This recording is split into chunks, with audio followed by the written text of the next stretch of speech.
على من بعث فينا رحمة للعالمين سيدنا ونبينا محمد وعلى آله وصحبه أجمعين.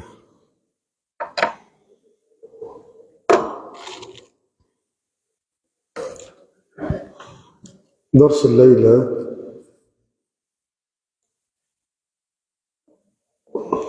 حديثنا عن رمضان، عن شهر رمضان المبارك، عن الصيام، عن القيام، عن الإحسان، عن القرآن، ما نفعله من خير في هذا الشهر المبارك.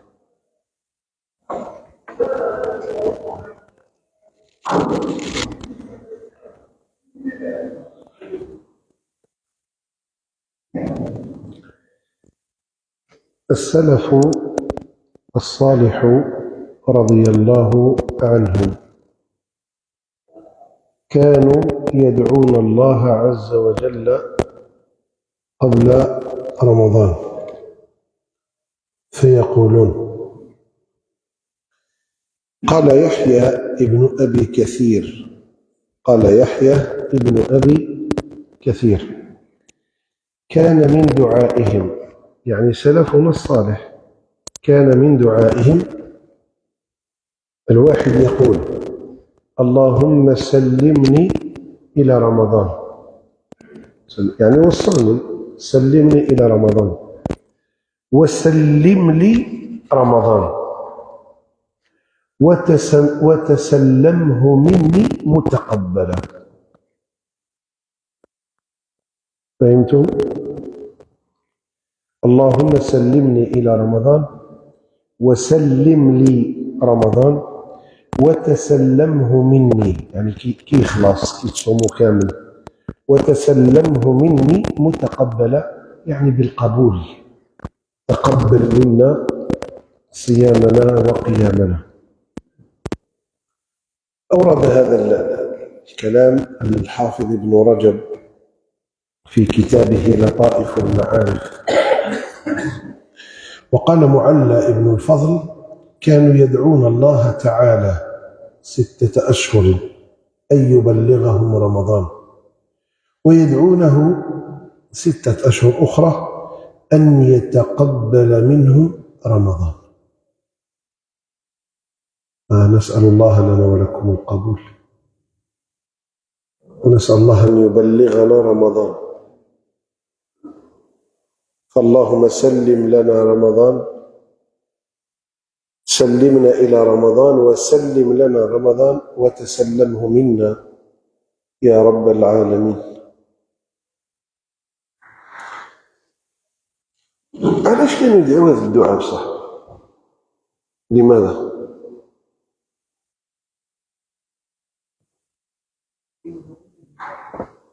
نعم، بصح علاش؟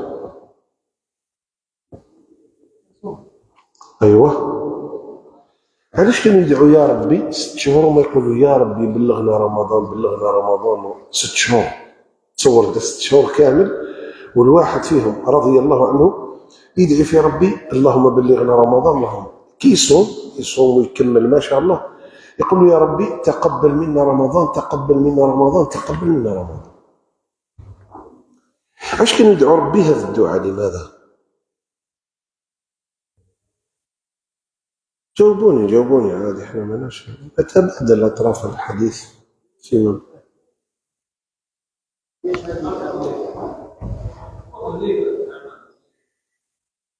ما سمعتكش خويا.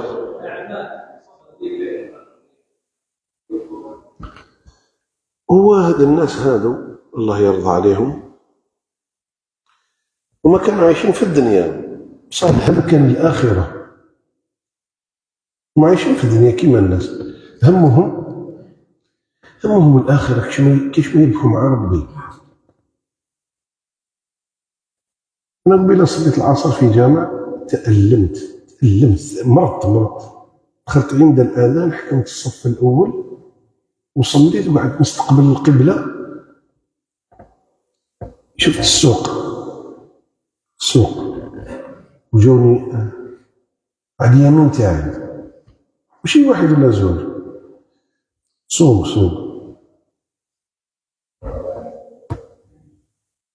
والله السوق هذا والله غير سوق، ولا زدت عليهم كلمة عندك صوم.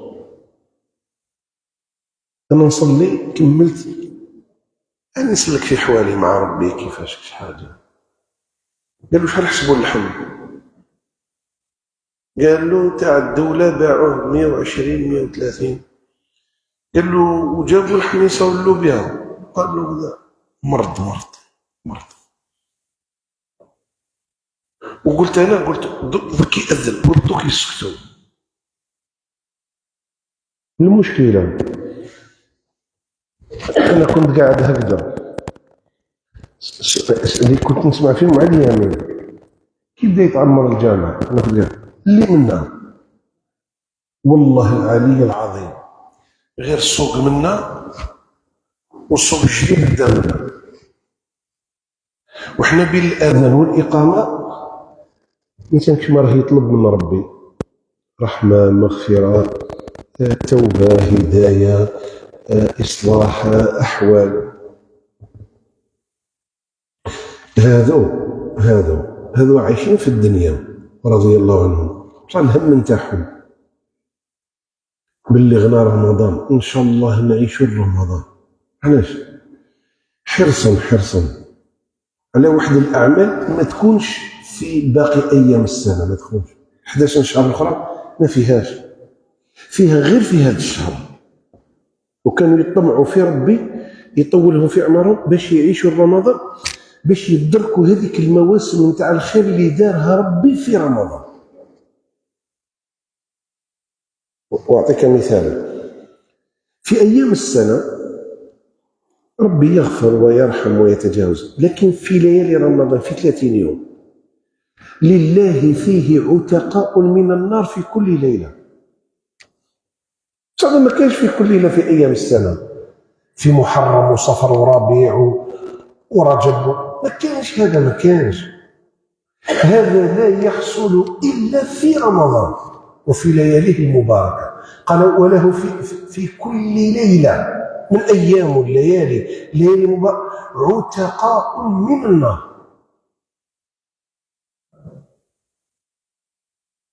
وكان بزاف أمور لا تحصل إلا في هذا الشهر. ولذا أسلافنا أذكياء وأسلافنا فطناء وأسلافنا حريصون على الخير وعلى تعمير الأوقات بالطاعات. تخيل أنت 6 شهور ويقول يا ربي غير نعيش برك، ماشي باش ندير ونشري ونبيع، لا، غير نعيش برك ونوصل إلى شهر رمضان. وكيصوموا الواحد فيهم رضي الله عنهم كيصوموا ويكملوا وما شاء الله، قل يا ربي تقبل منا رمضان، لخاطر عنده خبر قيمة رمضان واش تساوي عند الله، فهو يطلب الله في هذه المدة تاع 6 شهور قل يا ربي القبول، يا ربي القبول، يا ربي القبول، يا ربي. فكان أحدهم كما ذكرت لكم آنفا قال يحيى بن أبي كثير كان من دعائهم اللهم سلمني إلى رمضان وصلني وسلم لي رمضان، إذا وصلتني سلم لي رمضان. وكي كملنا وتسلمه مني متقبلا رضي الله عنهم وأرضهم. معشر الإخوة، في رمضان العطايا من الله والسخاء والجود اللي يكون في رمضان ما كانش في باقي أيام السنة جل جلاله. حتى أن العبادة تاع الصيام في رمضان ربي جعل أجرها بغير حساب. ولهذا كانوا يدعوا ربي وبشوق، عندهم شوق. ربك المؤمنين ذكر قلوبهم راهي معمرة بالشوق وقتاش يوصلوا رمضان، حابين يصوموا، عندهم شوق، يتفكروا التراويح، فكروا ليلة القدر، فكروا القرآن، الصلوات، مجالس الذكر، الحلقات، كل هذا في رمضان، فهم على أحر من جمرهم. متى رمضان؟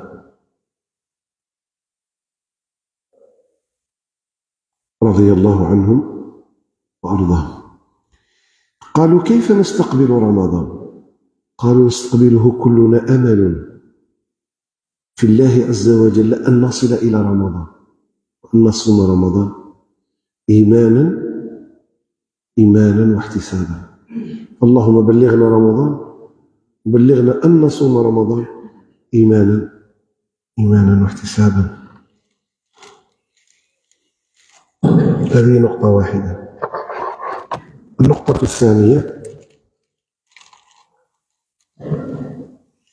أيها الأخ الكريم، أيتها الأخت الكريمة جميعا، إذا أبقانا الله وأمد في أعمارنا وصمنا، يعني أنه تعالى أعطانا فرصة ثمينة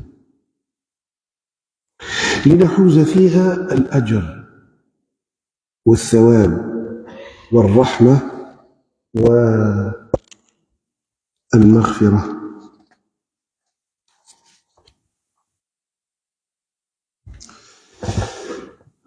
انظروا يرحمكم الله إلى كل من وصل إلى رمضان، ربي يطول له عمره، وصل وأدرك رمضان، لقد أمد الله في أعمارهم وبلغهم هذا الشهر المبارك. والنبي هو اللي قال: أتاكم شهر مبارك. وقولوا لبعضكم، قولوا لبعض: مبارك عليكم رمضان. هنوا بعضكم. غدوة في بلادنا يقولوا الجهات الوصية تقول باللي غدوة رمضان، هنوا بعضكم برمضان. قل له: فلان هنيئا لك، مبارك عليك رمضان. التهنئة. وقد كان النبي يشير إلى هذا مع أصحابه صلى الله عليه وآله وسلم، أي تهنئة مشروعة.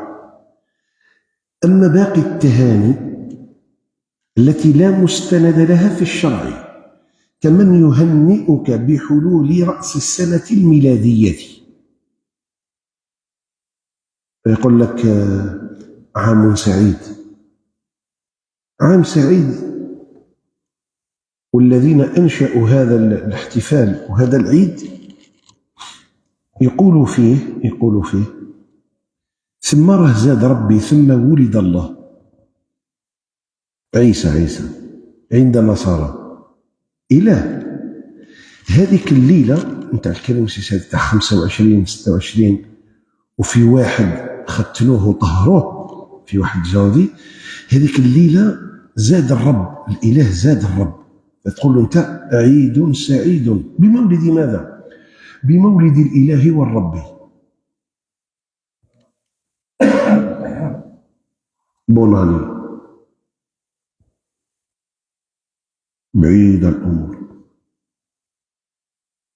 لقد كفر الذين قالوا إن الله هو المسيح. كفر. لقد كفر الذين قالوا إن الله هو المسيح. ولقد كفر الذين قالوا إن الله ثالث ثلاثة. ورب قال للمسيح عليه السلام، ربي قال أنت قلت للناس، ربي يقول للمسيح عليه السلام، يقول: أنت قلت للناس اتخذوني وأمي إلهين من دون الله؟ لا، سبحانك ما قلت لهم إلا ما أمرتني به. وش أمرهم المسيح؟ أن اعبدوا الله ربي وربكم. المسيح ما دعا إلى الوثنية عليه السلام، دعا الناس إلى توحيد الله. فإذا كان عيد الفطر ويأتي بعد موسم الصيام. هنئ أخاك، هنئ الوالدة، هنئ الزوجة، هنئ أولادك، مبارك عليكم العيد. عندك دليل وهو عيدك ولا تستحي به. هذه أعيادنا. في الحديث في عيد الفطر في بيت الرسول جواري بنات صغار يقولون يذكرن بألسنتهن من الكلام الجميل الطيب. فدخل أبو بكر فقال: أمزمار في بيت رسول الله؟ قال النبي: دعهم يا أبا بكر، خليهم، هذا اليوم عيدنا، والأمم هذه عندها أعياد، وإحنا المسلمين هذا عيدنا، دعهم يا أبا بكر. نهنئ بعضنا البعض بعيد الفطر، ونهنئ بعضنا البعض بعيد الأضحى. ولا ضير ولا عتب علينا في ذلك. جاءكم رمضان شهر مبارك، والبركة الكبيرة فيه ربي نزل فيه القرآن الكريم. ونعطيكم فائدة، مش نعطيكم، أنا نذكركم برك ما تعرفوها وربما نسيتوها برك، أذكركم بها. القرآن والتوراة والإنجيل نزلهم ربي في شهر رمضان. والقرآن كان على نزلتين، على 2 مرات نزل. النزلة الأولى أخذ من اللوح المحفوظ إلى بيت العزة في سماء الدنيا. هنا نزل كامل جملة واحدة. ومن بيت العزة سماء الدنيا نزل على الرسول بواسطة جبريل مدة 23 سنة، على حساب واش كان من أحداث ووقائع.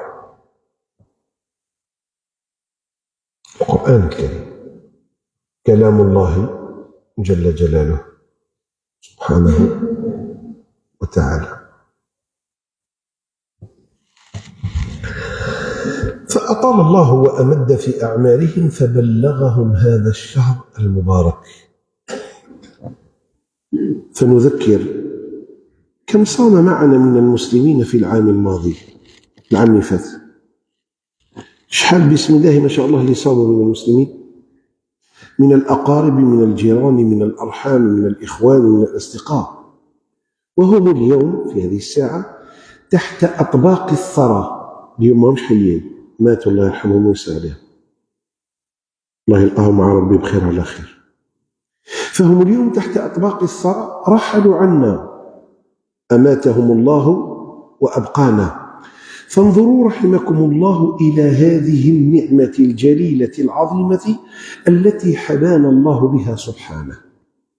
أماتهم الله، وإحنا ربي أطال في أعمارنا فأدركنا رمضان. قال النبي عليه الصلاة والسلام: من أي ذلك تعجبون؟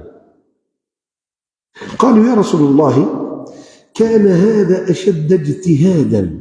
2 من الناس، 2 رجال، واحد منهم قالوا كان أشد اجتهادا، كان يجتهد ياسر، ثم استشهد في سبيل الله ودخل الجنة قبله. واحد مات شهيدا، والثاني كان يجتهد في العبادة. شكون اللي سبق للموت؟ الشهيد. الآخر قعد موراه عام، سنة كاملة قعدها موراه وهو يجتهد في العبادة، ودخل هذا الجنة قبله. اللي توخر بعام هو اللي دخل أول الجنة، علما أن الشهيد مات قبل هذا السيد، هذا الذي تأخر بسنتين. قال: ثم استشهد في سبيل الله ودخل هذا الجنة قبله. فقال النبي: أليس قد مكث هذا بعده سنة؟ صح هذا راه عاش موراها عام. أليس قد مكث هذا بعده سنة؟ قالوا بلى. يقول لهم النبي: وأدرك رمضان فصامه؟ قالوا بلى. وصلى كذا وكذا سجدة في السنة؟ قالوا بلى. قال رسول الله: فلما بينهما أبعد ما بين السماء والأرض. والحديث في المسند وهو صحيح. الشيء اللي بيناتهم هذاك العام تعرفوا ايش سوى؟ قولي شحال سوى؟ أبعد ما بين السماء والأرض. وتوخر عليه غير عام، وما كانوا في زوج مجتهدين في العبادة، واحد منهم استشهد والآخر ربي طول له في عمره بعد عام باش مات. هذاك الثاني اللي طال عمره بسنة دخل الجنة قبل الشاهدين. فقال النبي: من أي ذلك تعجبون؟ قالوا: يا رسول الله كان شد اجتهادا ثم استشهد في سبيل الله ودخل هذا الجنة قبله. فقال: أليس قد مكث بعده سنة؟ قالوا بلى. وأدرك رمضان فصامه؟ قالوا بلى. وصلى كذا وكذا سجدة في السنة؟ قالوا بلى. قال رسول الله صلى الله عليه وسلم: فلما بينهما أبعد ما بين السماء والأرض. إسناده صحيح وهو في مسند الإمام أحمد.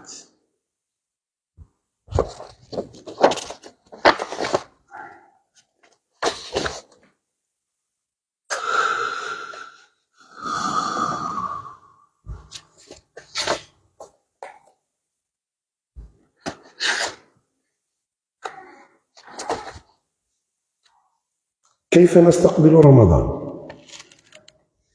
لكي تتحقق الأهداف عندك بتوقيت وبرنامج وجدول. وقل أسأل الله أن يعينني على العمل بهذا التوقيت وهذا الجدول في شهر رمضان. أبيك تنظم حياتك وتنظم وقتك وتغتنمه في سبيل الله تبارك وتعالى. هذا دليل على أنك شخص لا يستهان به. أنت لا يستهان بك، أنت إنسان عندك ثقل وعندك قدر وعندك قيمة وعندك ما شاء الله العلي العظيم. فأنت رجل لا يستهان بك. علاش؟ حريص على أوقاتك، حريص على عبادتك، حريص على ما يقربك إلى ربك. فالآن عندك هدف وك داخل شهر كاملك داخل، سطر أمورك، نظم أوقاتك، شوف حوالك. قالوا لنا: هذا شهر القرآن. واش راح ندير في هذا شهر القرآن؟ هذا شهر القرآن. ما هو البرنامج نتاعي في شهر رمضان؟ برنامج القرآن. واش راح ندير؟ 10 ختمات كيما مضاري وما تفهم حتى كلمة، ما ينفعش. خاش كاين اللي يختم 10 هنا بصح كيما دخل كيما خرج. في 10 ختمات ما فهمش كلمة واحدة عن الله. إذا حبوا نسقسيوه نقولوا له: قرأت سورة النجم؟ قريت 10 مرات ولا أختم؟ تلك إذا قسمة ضيزى.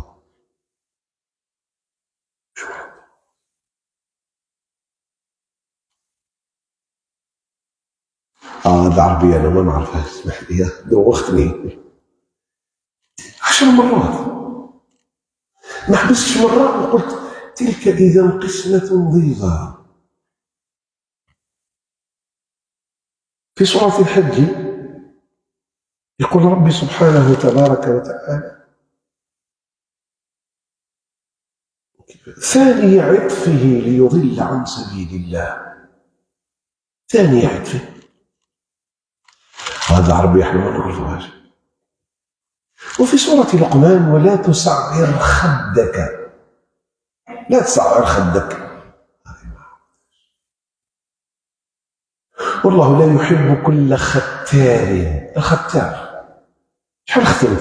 10. ما درتش قلم وقلت ختار. التوتر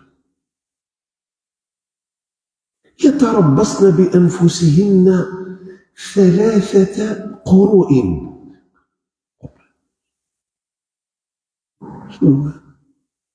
شنو الكلام الذي أقرأه؟ نسوق لك واحد الكلمة جميلة للإمام ابن القيم الله يرحمه،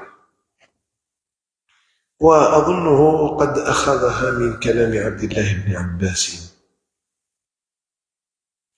يقول ابن القيم: لو كان نقرأ آية أفهمها عن الله بتدبر وتذكر خير لي من ختمة من غير تذكر ولا تدبر ولا تفكر. خوتنا راهم يقراو ياسر، بصح الوقوف على المعاني الحسنة الجميلة، معرفة الأحكام، التقرب إلى الله بالفهم والعمل ما كانش. وفي القرآن ربي يقول: ليدبروا آياته وليتذكر. تدبر وتتذكر. سبحان الله. انت تقرا حتى توصل: قل لئن اجتمعت الانس والجن على ان ياتوا بمثل هذا القران لا ياتون بمثله. هذا يبان لك ولو كان بعضهم لبعض وش معناتها ظاهره. اقرا برك اقرا مش تقرا. من شر غاسق إذا وقب. شحال ختمت؟ 10 مرات. وقفت على قوله من شر غاسق إذا وقب. شحال قريتها؟ وش معناتها؟ ما نعرفهاش. فاعتقد الناس أن القراءة هي الكثرة.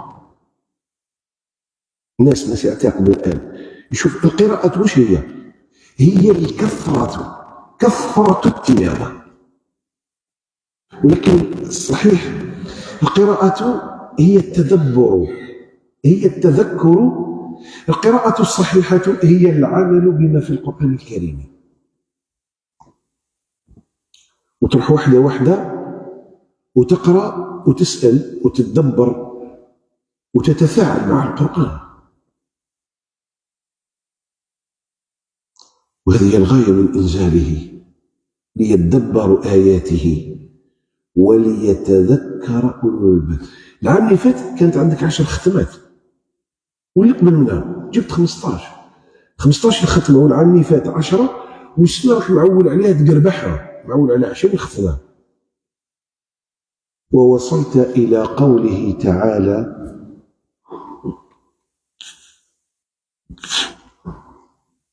قول الله عز وجل في سورة البقرة: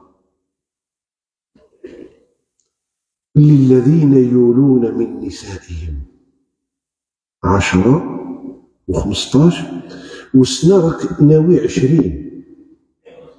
للذين يولون من نسائهم تربص 4 أشهر، فإن فاءوا فإن الله غفور رحيم، وإن عزموا الطلاق فإن الله سميع عليم.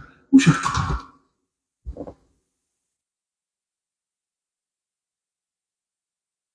وش تقرأ؟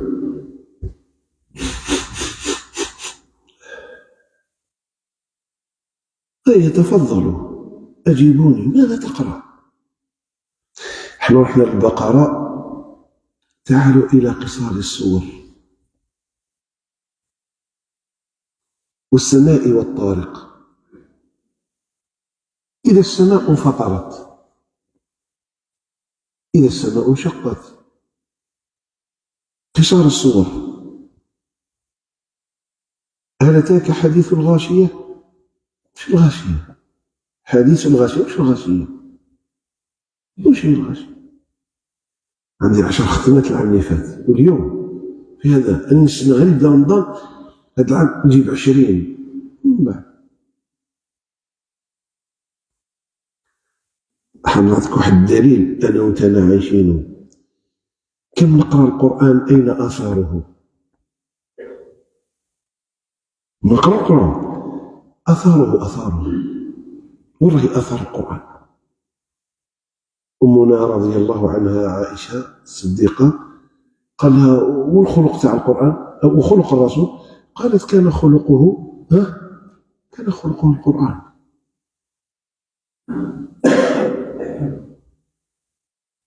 وإذا حبيت تشوف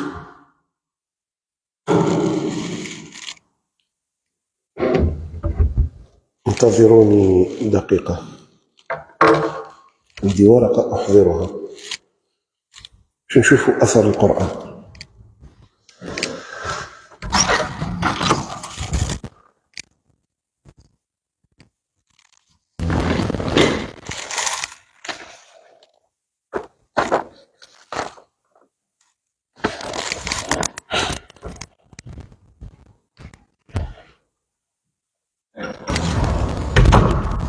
شوفوا معايا.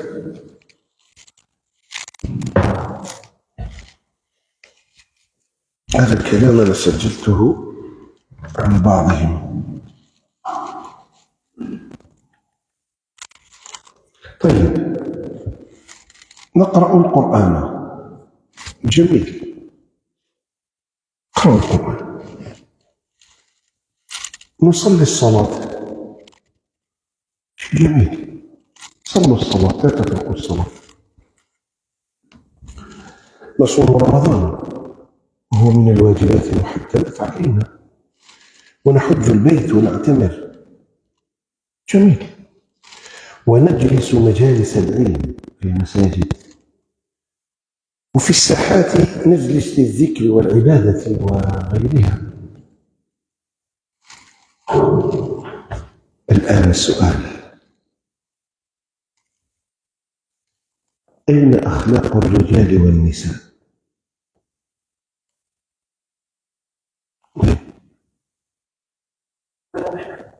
أين؟ فابحثوا رحمكم الله عن الأخلاق عند تقاطع الحقوق. يجيب لي حق منه وحق منا، ثم أبحث عن الأخلاق عند الرجال وعند النساء، وابحث عن أخلاقنا في البيع والشراء. صحيح، صحيح. وابحث عن أخلاقنا حيث الدينار والدرهم، وابحث عن أخلاقنا وعن تربيتنا عند توزيع المواريث، وراقبوا الأخلاق في السفر. حدثنا عن الأخلاق ونحن نجاور غيرنا بالبيت والمنزل، الجيران. المصاهرة تكلم لنا عن الأخلاق. أنا نقرأ القرآن، أنا صلى ذوك العشاء،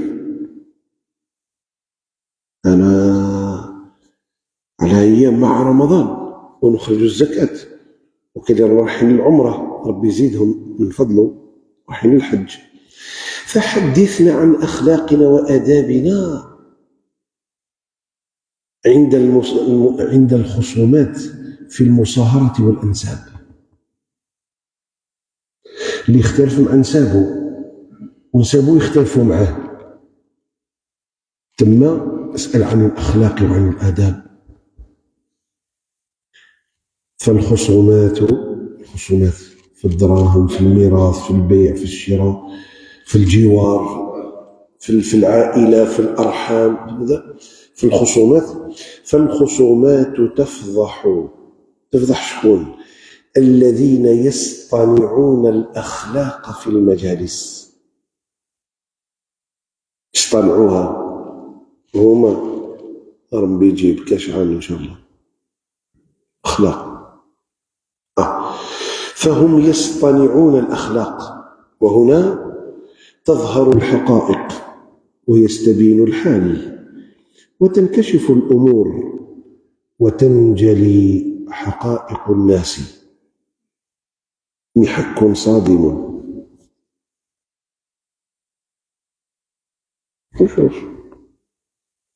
شوف احنا خاوة راح نقسم الميراث، انظر إلينا، شوف كيفاش نتكلموا وكيفاش تكون ردة الفعل نتاعنا فيما بيننا. شوف لينا شوف. ولذا قالوا النبي هي في النار، قالوا لا خير فيها وهي في النار، وبيت تصلي وفي النهار ظل صايمة وتزيد تصدق بالدراهم وما نفعش. هي في النار. الأثر، أثر الصيام وأثر العبادة وأثر التلاوة. ملا. فلكي تتحقق الأهداف لابد من برنامج مسطر وخطة مكتوبة مجدولة على أيام وساعات رمضان. فعندك مثلا برنامج خاص بالقرآن، عندك برنامج خاص بالنوافل، عندك برنامج خاص بمجالس العلم، عندك برنامج خاص بالصدقة، عندك برنامج خاص بالصلة، الأقارب، الوالدين، الأرحام، المرضى. برنامج. في حديث من أحاديث الرسول عليه الصلاة والسلام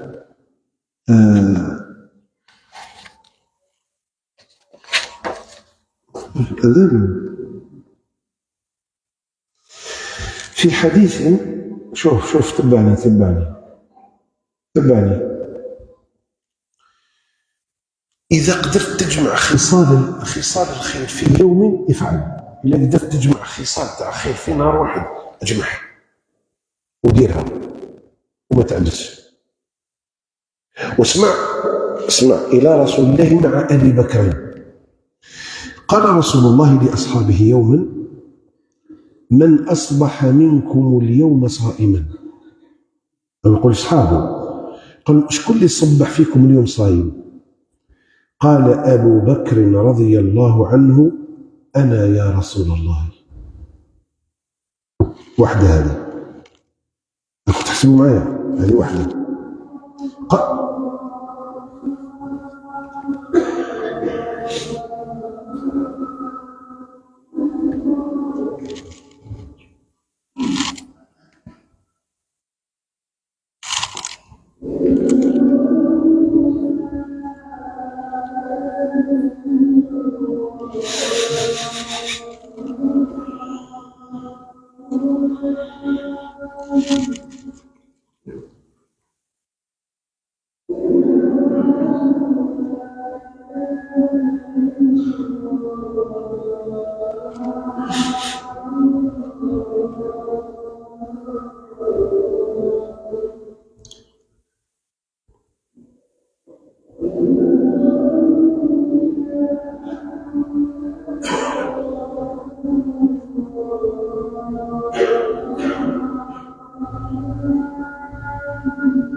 قال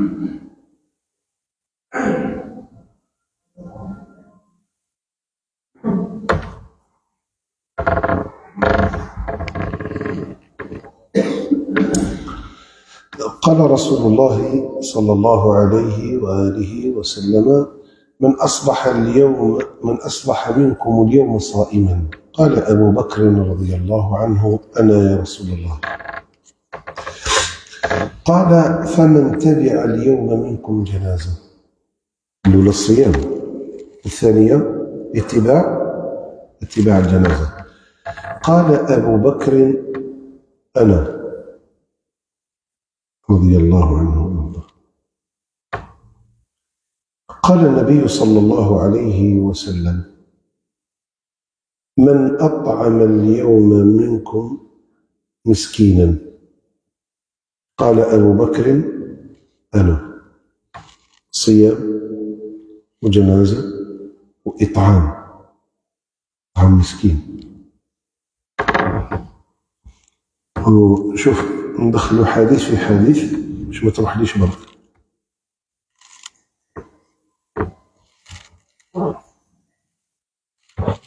جاء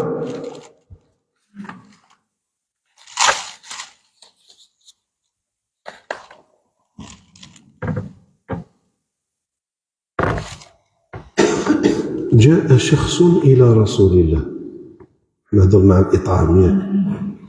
جاء شخص إلى رسول الله عليه الصلاة والسلام قال: يا رسول الله، أشكو إليك قسوة قلبي. يا رسول الله، أشكو إليك قسوة قلبي. قلبي قاسي، وش ندير؟ أشكو إليك قسوة قلبي. النبي يقول له: إذا أردت أن يلين الله قلبك، إذا حبيت ربي يلينك القلب نتاعك ويكشف عليك هذيك القسوة، يمحيها عليك، يذهبها. قال له النبي: أمره بأمرين أو بعملين صالحين. قالوا النبي صلى الله عليه وسلم قال له: أطعم المسكين.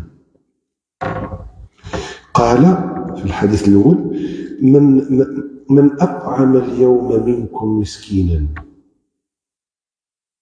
والحديث الثاني صاحب القلب القاسي قال النبي: أطعم المسكين. والثاني: وامسح على رأس اليتيم. يلين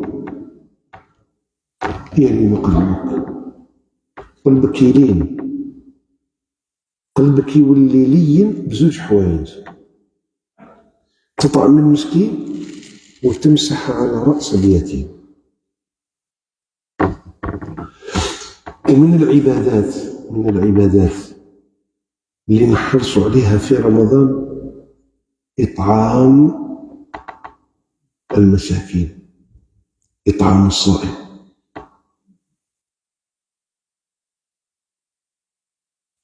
سمعت في هذا الباب قال لك شارك مشاركة في إطعام الصائم. انت ما تقدرش، ما عندكش دراهم، قال لك شارك ولو بكلمة، ولو بسعي، ولو بتدخل. السلام عليكم. وعليكم السلام، شو راك؟ لاباس بخير؟ هذه مدة وأحوالك لاباس. والله كاين واحد المشروع نتاع الخير ننبهك عليه. احنا دخلنا رمضان، مش كاين غير الخير. راهم دايرين إطعام السبيل، وراهم يطعموا في الصايمين. ماذا بك وانت رجل فاضل تشاركهم هذا الأجر والثواب ولا تبخل عليهم بمالك. وين؟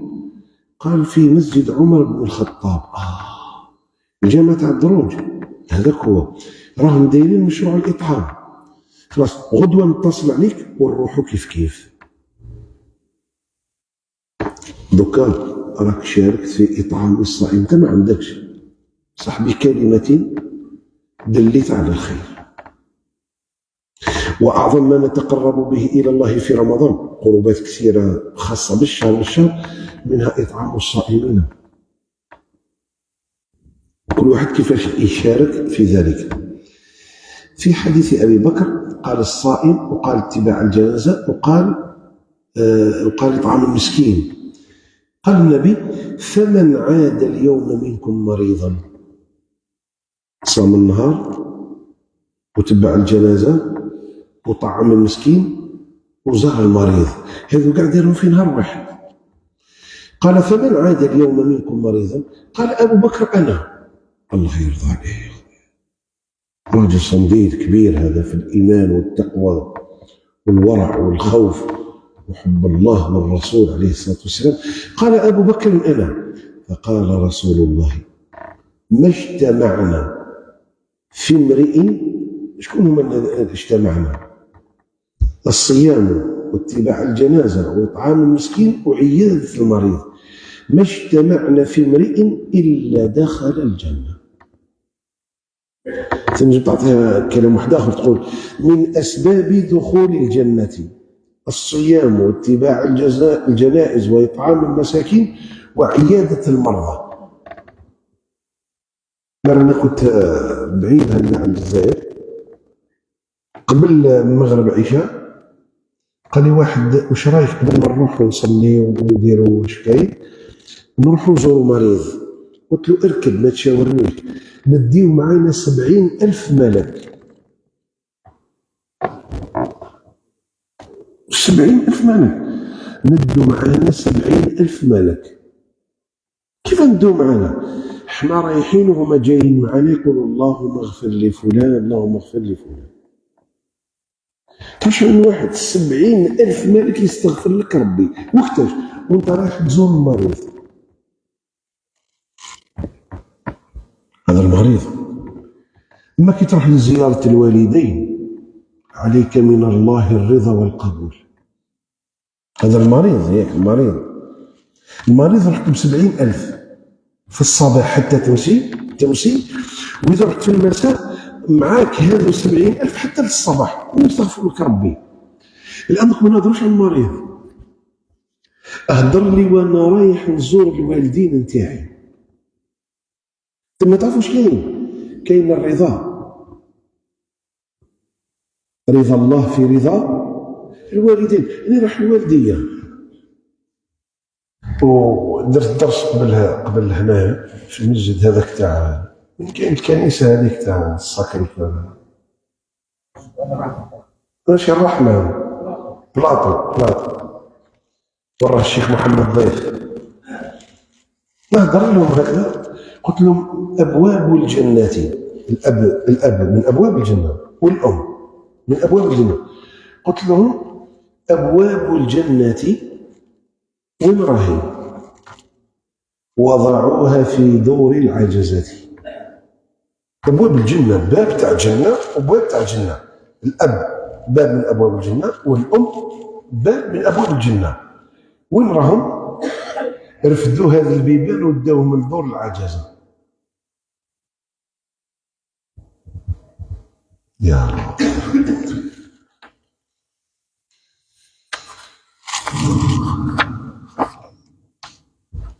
كيف يستقبل؟ شوف الله يفتح عليك، راك متبعني ولا؟ و10 24 و25 الفرائض يسجلوا يصوروا باش تبارطاجيو باش تبلغوا باش تكتبوا، قاعدين نبدا نشوف فيها نديروا تحركوا. هذه دعوه، هذه تبلغ كلمه. صحاب الشطيح حنا يوصلونا لي فيديو نتاعهم، شكون بارطاج الشطيح هذاك؟ مرأة عريانة كامل تشطح. كيف وصلت لي الفيديو تاعها؟ كيف وصلت معنا؟ نكونوا نشوف التلفاز في الهاتف حتى تجي تخرج لينا. كيفاش؟ ناس بارطاجات، بارطاجيو الحرام والفسق والخماج والزنا والعثم وما حشموش.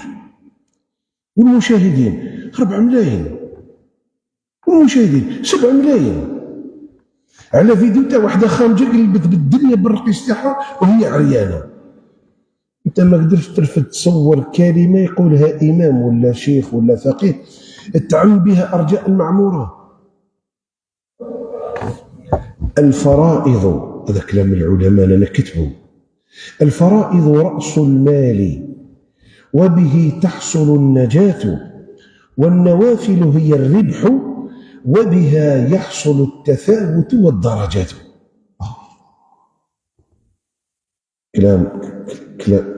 كلام علماء صح. الفرائض الظهر والعصر والمغرب والعشاء والصبح، صيام رمضان والزكاة والحج والعمرة، هذه فرائض. وبر الوالدين فريضة، وصلة الأرحام فريضة. الفرائض رأس المال، هي رأس مالك. وبالفرائض واش يحصل؟ تحصل النجاة من النار إذا أديت الفرائض، إن تجيك ربي من جهنم. والنوافل الفائدة، الربح. الأول النجاة من النار، اسمها دخلنا الجنة ونجا ربي من النار. الآن بالربح النوافل وبها يحصل التفاوت والدرجات. الدرجات وين؟ الجنة. قال ربي في القرآن: ثم أورثنا الكتاب الذين اصطفينا من عبادنا فمنهم ظالم لنفسه. اكتبها فيها، شوف فمنهم ظالم لنفسه هنا، ومنهم مقتصد هنا، تبع، ومنهم سارع بالخيرات بإذن الله. شوف هنا بعد جاي واحد فوقه درجة، هذا ظالم لنفسه ويدخل ربي الجنة، يعفو عليه ربي ويدخل ربي الجنة. ثم أورثنا الكتاب الذين اصطفينا من عباده، هذا الظالم لنفسه. وبعد جاء درجة فوقه مقتصد. المقتصد هذا كان يعول على الفرائض والواجبات. المقتصد جاء واحد فوقه، اللي جاء فوقه فرائض وواجبات ومستحبات ونوافل وسنن وقربات وطاعات. ظالم لنفسه مقتصد سابق بالخيرات بإذن الله.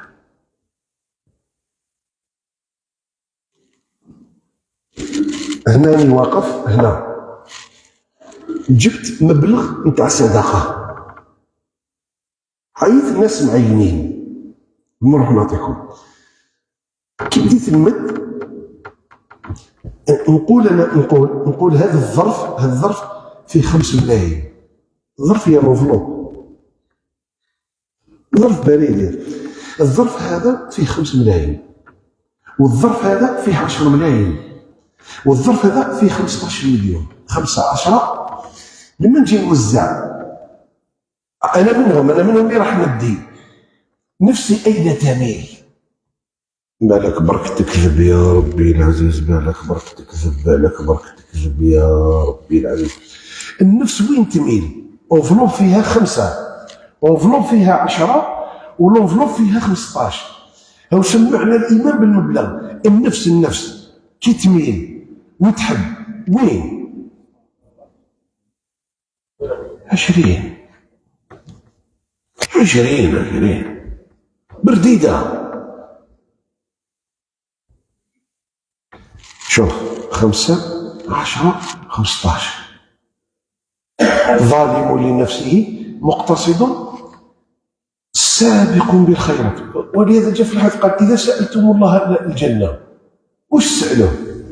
قال: سألوه الفردوس. علاش؟ هو الفوقاني خلاص، والسقف نتاعو هو عرش الرحمن سبحانه وتعالى. الفوق بيني وبينك كي تصوم رمضان قال: إلا الصوم فإنه لي. شحال تحب ربي يعطيك على الصوم؟ يعطيك 1000 ولا يعطيك 2000؟ ماذا بك 2000؟ قال: إلا الصوم فإنه لي وأنا أجزي به. ماذا بك تدي عليه؟ ماذا بك تدي عليه أكبر أجر عند الله سبحانه وتعالى. إذا كاين راس المال وكاين الربح. راس المال هي الفرائض، والربح هي الفوائد. الربح هي المستحبات والنوافل وصنائع المعروف والقربات والعمل الصالح. هذا كامل يدخل في ماذا؟ يدخل في النوافل. فتقرب إلى الله بأمرين عظيمين: الأول أداء الفرائض، والثاني أداء النوافل. واحد نتلاقى أنا وياكم القيامة، أنا معك سألتقيك يوم القيامة وتشوفي لا هذا حديث ولا هذا قصة. أنا خصمك. لما جبته باش يتوضأ قال سل بمعنى اسأل. قال سل. قلت اللي جاب الوضوء، جاب الإناء وجاب الماء، قلت أسألك يا الرسول أن نسألك، أنت قلت لي اسأل، أنا أسألك أن أرافقك في الجنة. طيب حبيت نقول لكم في وقت الرسول كاين أموال تاع الصدقة، كاين إبل الصدقة.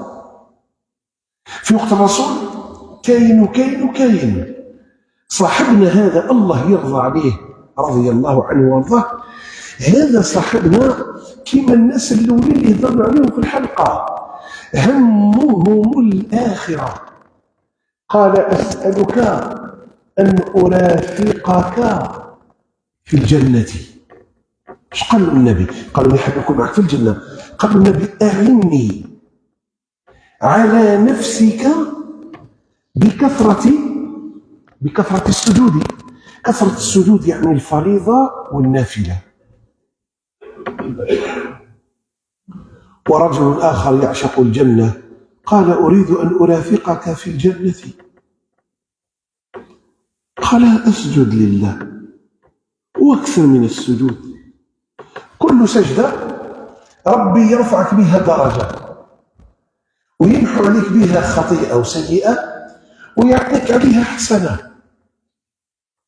واحد آخر متيم يريد الجنة قال يا رسول الله دلني على عمل يدخلني الجنة ويباعدني عن النار. معاذ قال لقد سألت عن عظيم وإنه ليسير على من يسره الله عليه.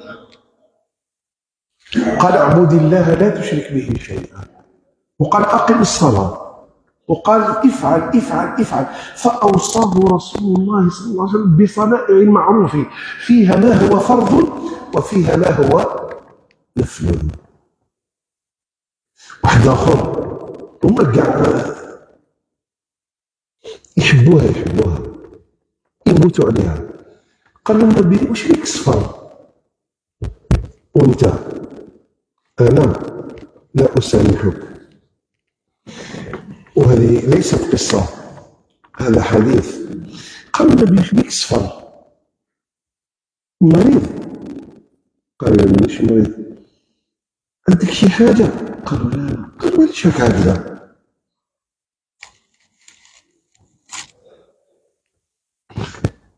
قالوا كي تقوم الساعة. قالوا الآن أنا أراك، نشوفك أنت معنا الآن بين ظهرانينا.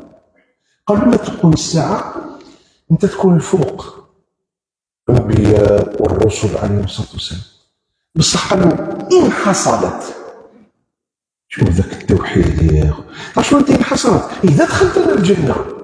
قالوا إن حصلت رضي الله عنهم وارضاهم. قالوا إن حصلت أنت درجتك الفولا، بصح ما درجتنيش كي معك الفولا، أنت النبي ورسول عليه الصلاة والسلام. أنت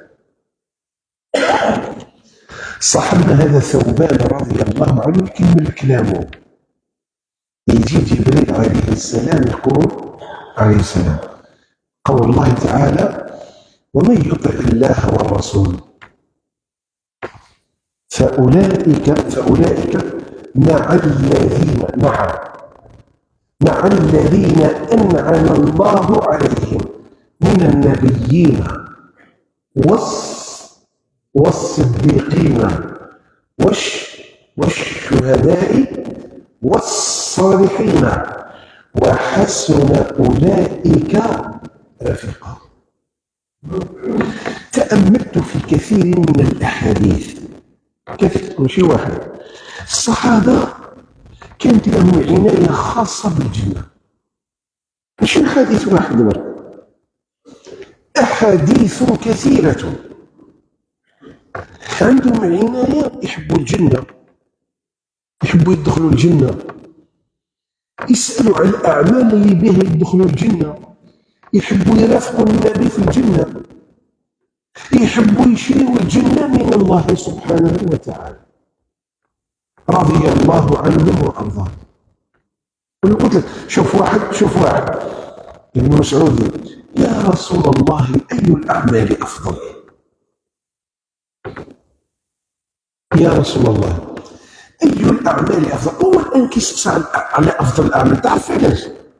باش يكتب الحديث، باش يعمل بقول المصطفى البشير النذير، اللهم صل وسلم وبارك عليه. فقال: يا رسول الله أي الأعمال أفضل فوق عند الله عز وجل؟ أفضل الأعمال. قال النبي: أن تصلي الصلاة في وقتها. قال: فاستزدته، زدت سألت، قلت: ثم أي؟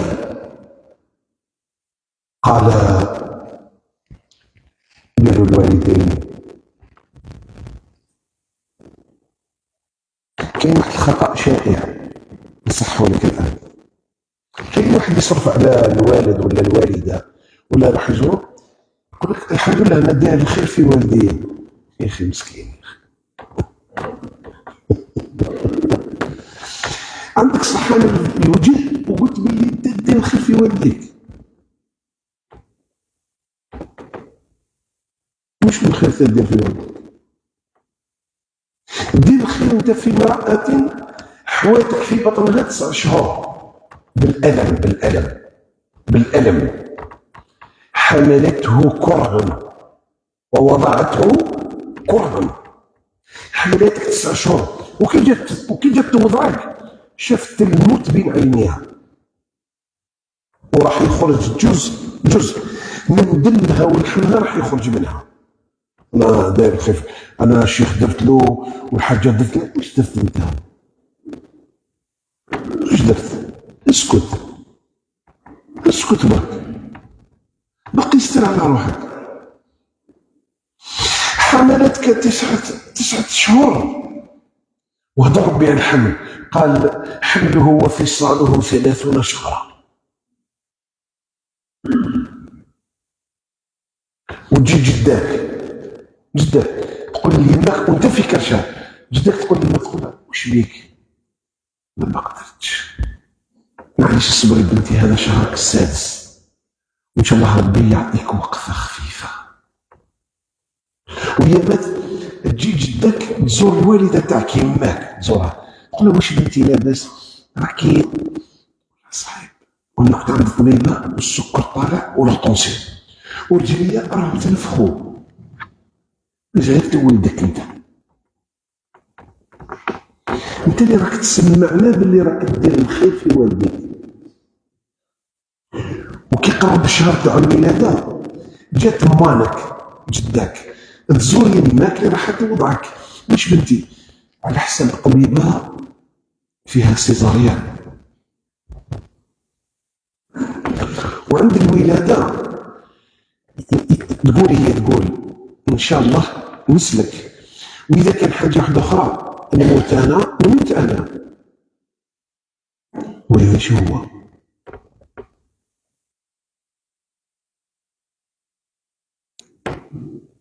وقضى ربك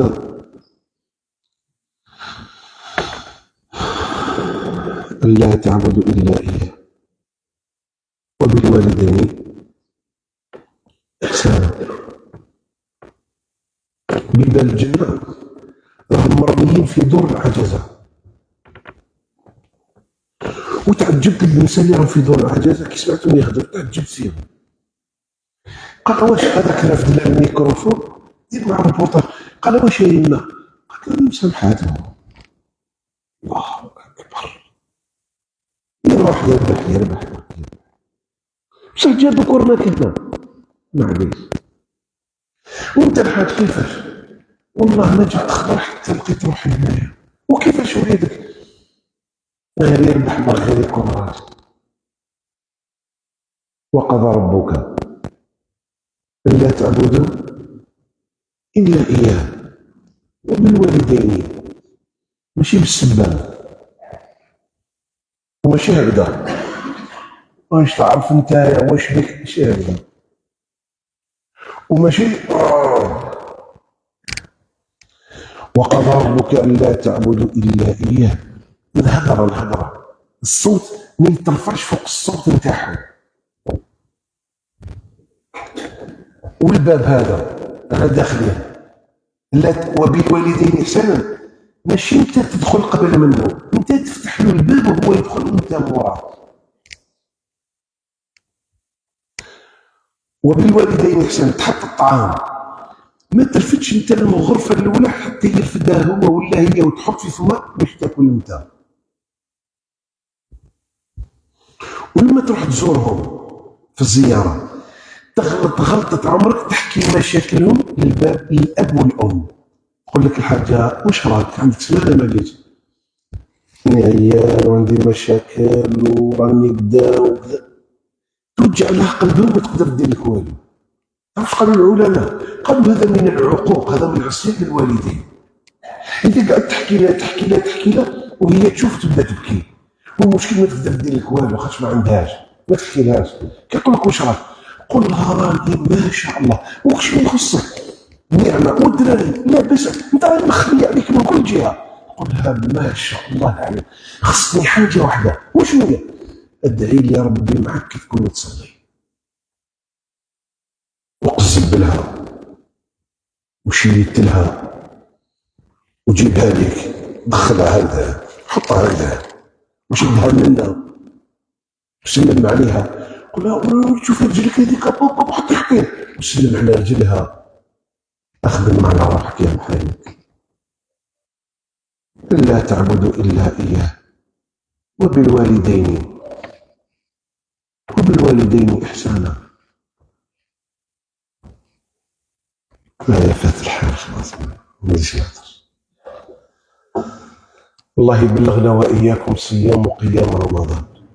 الله يعيشنا يعني، الله يحيينا نصوم رمضان ونقوم رمضان. واللي جاء والله غير 10,000 ملايير ومليار مرحبا به في رمضان. وما كانش يجي ما عنده حتى علاقه، لكن غير رمضان جاء والله غير رانا دايرين كتاج فوق رؤوسنا من الاخر. ونزيدك وكي جيت هذاك النهار رانا فرحانين بقدومك. نزيدك وهذاك النهار راك وليت من احب الناس الينا، غير ارواح برك. والمعاصي ما نهضروش عليها. وصحاب الجماعه ما نكونوش كلفه يجوا غير في رمضان. واش فكرك انت جاو في رمضان باش دخلك انت؟ بنتو بلي تصليو وجا صلي لك انت.